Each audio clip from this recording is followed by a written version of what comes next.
As Kurt mentioned, I'm here to talk to you about something that is very important to a lot of you in this room.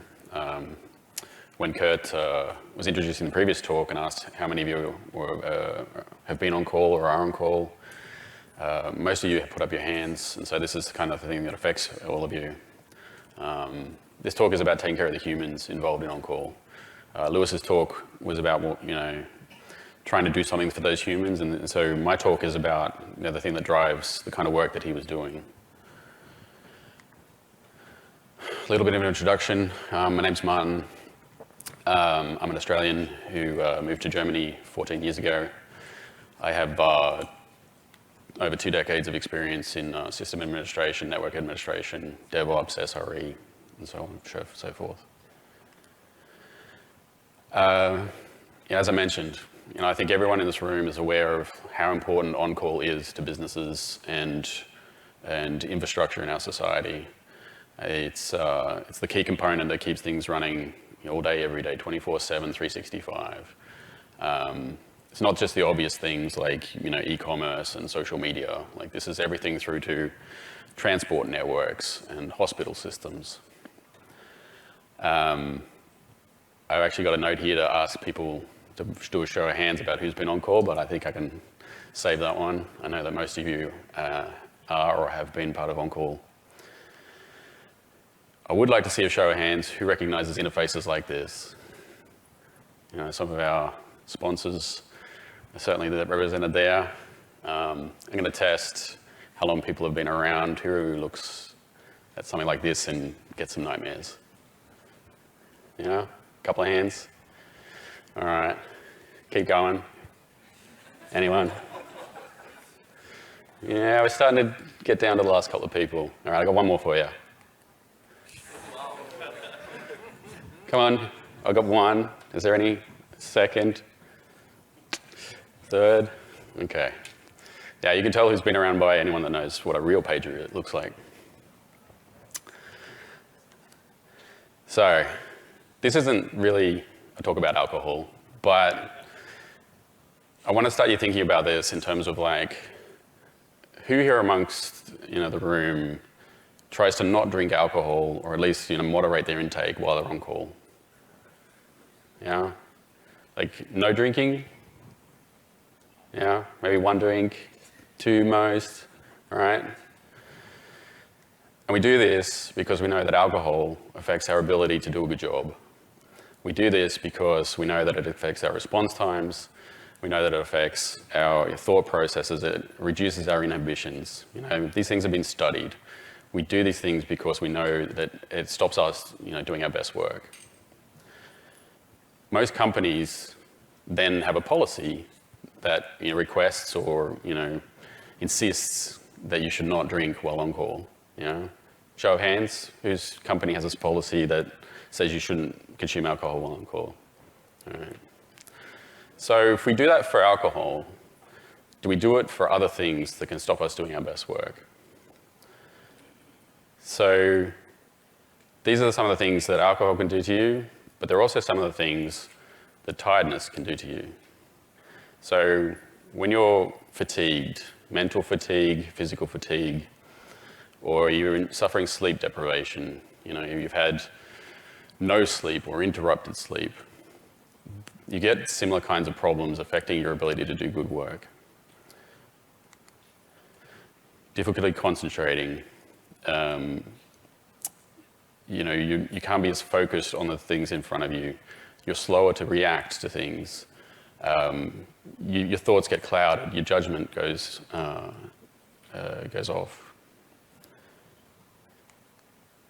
So, did your company have policies around fatigue management? Do they describe to you how to recognize tiredness?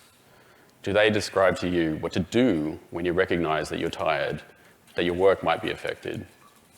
All right. If companies can do this for alcohol, why aren't they doing it for other things that affect you doing your best work, like tiredness? Who's seen an on-call roster that looks like this? The same person, on call, every day, the whole year, round the clock, no rest. This is an extreme example, but this is the hint at the kind of solutions that we might be looking at to help with fatigue and tiredness. We want to maximize the number of people in any one on-call rotation. We want to make sure that the pool of people that we distribute the work across is as large as possible.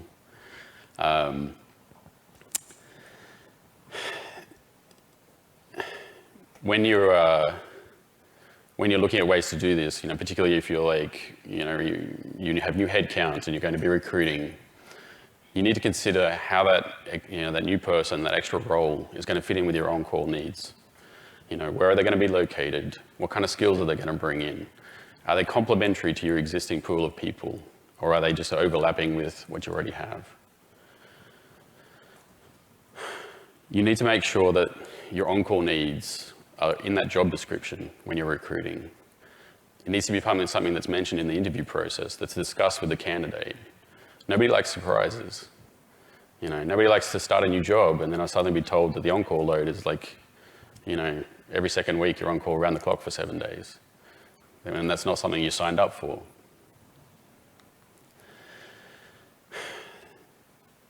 The other thing you can do is, if you have a number of sort of subscale rotations, is you can look at making a bigger rotation by combining those groups. Obviously that helps in trying to take care of your people, but as Lewis was mentioning, you might start sending alerts to people that are not able to respond to them. It's not a service they know about. It's not something that they have the skills to deal with. So pooling rotations and creating a larger rotation out of multiple subgroups is something that requires, good run books and, clear escalation paths, so that once that person has tried their initial triage, has tried the remediations available to them, they know how to get help. They know how to get a subject matter expert on the call and start getting extra help. This has been a theme for a number of years. Put developers on call. The tradition of only having operational people, SRE people, DevOps people on call limits the pool of people that you can have in on-call rotations. If you can create a second rotation that has developers and send, a lot of alerts that would have gone to the operations team, discover things that, you can definitely attribute to their code, their running code, and send those alerts straight to the developers. You save that SRE person, having to do that initial triage. You save them being interrupted. You might save them being woken up. And the business will probably like it too, because the quicker you get the alert to the right team, probably the quicker you're going to get on to solving the problem. So one of the other ways you can make it better for the humans involved is to minimize the duration that someone's on call. So we talked about that person on call all year. That's slightly extreme, but a pretty common kind of rotation has someone on call for 7 days, round the clock, 7 full whole days on call. And that, to be honest, is a long time. A simple way of making it easier for your humans to cope with the on-call load is to take a week and divide it into 2 or 3 or 4 day chunks and rotate that often. Maybe daily is a little bit too often to be rotating. People lose context. People, if you're swapping daily, then they'll be on call, much quicker, and they won't have a nice long break between on call. But if you can find a nice sort of, middle ground between those sort of really long on-call shifts and a really short one, and just find that sweet spot that works for you and your team. The other thing we can do to help our people is to stop waking them up. This is obviously very hard to do if you're everyone's co-located in a single city or a single time zone. But if you have the opportunity, if your company is already distributed, or you have the opportunity to hire and start to hire people in other locations, other time zones, you can start to create a follow the sun model that stops you having to wake people up. You can send those alerts to someone who's already awake. You might even be able to send them to them because they're already at their desk. Nothing is going to juice your response times by sending an alert to someone who's already sitting in front of a computer working. A reasonable, follow the sun can be as simple as people in 3 different, time regions. A good example is, a sub-team in Asia Pacific, a sub-team in Europe, and a sub-team on the west coast of Americas. And you can create a follow the sun model that allows, I mean, they're 8-hour shifts, so they're still kind of long, and that's a very long day, and particularly if they don't align perfectly with business hours, it can be not great, but you can create something that prevents you from having to wake people up at 3 a.m.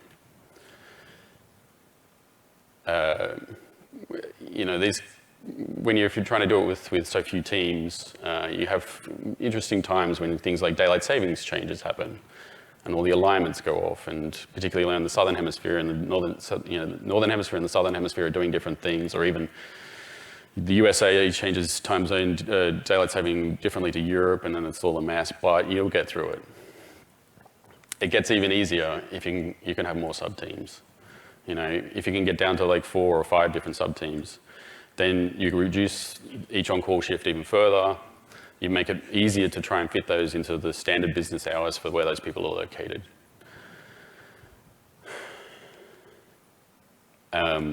This is a on-call rotation for a team that I used to lead. And this team needed that kind of follow the sun. They needed that kind of short shifts because we got a lot of alerts. But what we managed to do was to hire in 4 geographic locations, 4 different time regions. And we built up the team to 12 people, evenly distributed across those four places. And so during the week, there was those 6-hour shifts in your business hours. And you would do that once every 3 weeks. You would be primary on call during your business hours once every 3 weeks. And then for the weekends, we wanted to do something different. On the weekends, the follow the sun model didn't fit with how everyone wanted to integrate on call with their life. They would rather be on call around the clock less often than having that sort of every 3 weeks I'm on call on a weekend during business hours on a weekend, but at least during waking hours. And so what the team decided was their preference was on the weekends we would switch to a around the clock model. I think the only difference between when I was leading the team and what it looks like today, this is how it looks today, is we had the person on call for the entire weekend. Now they've decided that they would rather switch halfway through the weekend, so the primary and the secondary swap. So you're literally only doing half a weekend every 6 weeks, which works out really well in terms of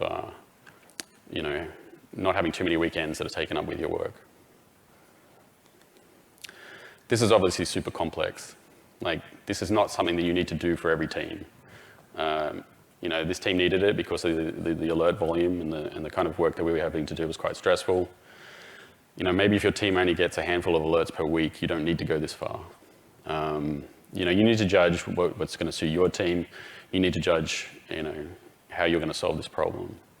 I mean, obviously you're working within the constraints that you have. You only have so much headcount. Right, I stand up here and it's really easy for me to say hire people, put them in a different geographic location, right? But particularly, even in the good times, getting extra headcount is hard, right? And particularly right now, with the current economic situation and the current situation in our industry, getting extra headcount is probably not going to happen, right? So you need to figure out how, in the context that you're working with, how you might be able to do something better. And then maybe in a year or 2 or 3, things will be in a better place and you can start to grow your teams again. So we've been talking a lot about when people are on call, but we also need to talk about when people go off shift, right? Because people need recovery time. People need a way to just, decompress. If they had a really bad shift, they're probably stressed, they're probably sleep deprived, or they just want some time to recover, to get themselves back in shape. Like I said, they might need to catch up on some sleep. Or it might just be the simple things. Because they're on call and that puts restrictions on how they can live their life. They just need some time to catch up on those things. Because they put their life on hold while they were doing that on-call shift. You need to think about both short-term recovery and long-term recovery. Right? So a short-term recovery would be something like, is it fair to expect Bob to show up to work this morning because he was on call last night, right? Like, you know, if he didn't get a page, sure thing, he can show up to work. If he was up at 2 a.m., yeah, he might show up late or take the day off. Long-term recovery is the kind of thing of,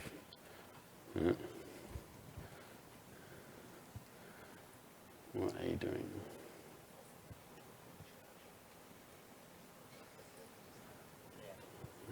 No idea what happened there. I'll do a root cause analysis later. Long-term recovery is the kind of thing of like, when would it be reasonable to put this person back on call? When would it be reasonable for them to have another shift? And even longer term, when would this person need a holiday? Circuit breakers. So circuit breakers are the kind of thing that when, you know, we were talking about the on-call plans, but when do you need to throw out those plans? When do you need to decide that, you know, the alert load has been so bad that this person needs to be taken off call either temporarily or for the rest of that shift. You need to think about ways, you know, signals that you're looking for that tell you that you need to intervene and, you know, swap in somebody else for that on-call shift. So some of the things you might be thinking about is like, you know, how long has that person spent working? And I mean cumulative working, like it might be like a single long intervention that they've, you know, been working hours on the one problem, or they might have like multiple 5-minute into things that, because an alert keeps firing, they solve it quickly, and another alert fires, they solve that one quickly. But how much time have they been spent working? How much sleep have they lost? You know, how much time when they should have been sleeping, were they working? How much time did they take to get back to sleep? That's all costing them, you know, time with sleep. Another way we can help our humans is realistic SLAs and SLOs. So, you know, whose company insists that you have to start working on a problem 30 minutes after a page? 30 minutes? 20? 10? 5? Seen a few hands there. When you're sort of thinking about that, it's important to think about what we mean by those, you know, 5-10 minutes, right? Like, the average person takes, you know, 3 minutes on the toilet. When they have a shower, roughly 8 minutes. It's usually best, if you're having a proper meal, to take at least 20 minutes to eat it. The average shopping trip to the supermarket takes 40 minutes. You know, these are things that are either, you know, impacted or, you know, impossible if you're on call and expected to be responding in 5 minutes. I mean, at the very least, you're not leaving the house without your laptop and your mobile phone. So I could probably skip this because Lewis talked about it, but actionable alerts. Like, you only want to be sending things to people that can do something about them. Like, stop alerting people just so they can triage them and page somebody else. You know, is it the appropriate team? Does it need to be fixed now? Is this something that we can just leave in a degraded state until waking hours or the next business day? Timely and persistent remediation. So we've all been there. We've all had those alerts that, you know, you just know what it is because it happened yesterday or last week, and it's the same problem, and it hasn't been fixed yet. It's a bug in somebody's code. It's a failing hard drive. It's something that you know just should have been fixed by now. You need to prioritize those remediations so that you stop hurting the people that are on call. You know, we don't want to be this guy, all right? We don't want to be burning out because we are responding to pages, you know, for alerts that we know we shouldn't have to. So one of the ways you can help with that prioritization is business impact, right? Look for signals that help you make the case for things to be prioritized. You know, loss of revenue, increased costs, contracts put at risk or cancelled, work hours lost, particularly if you're working on internal systems. And one of the things you can focus on when you're talking about those business impacts is how does the rest of the company see as the SRE functions, the on-call functions? Are they a cost center, or can you help them reframe it so you're seen as like the protector of revenue, the protector of gross margin? Things that actually add value to the business, things that people will be willing to invest in. On-call observability. You need to be measuring things so that you can analyze them and change things, right? How often do we send alerts? Who do we send them to? What were they for? You know, what time zone, like what time was it in the time zone of the person we sent the alert to, right? You know, we can do some really good analysis that, you know, we don't care what time the alert was in UTC, we care about what time it was in the person that we might have woken up.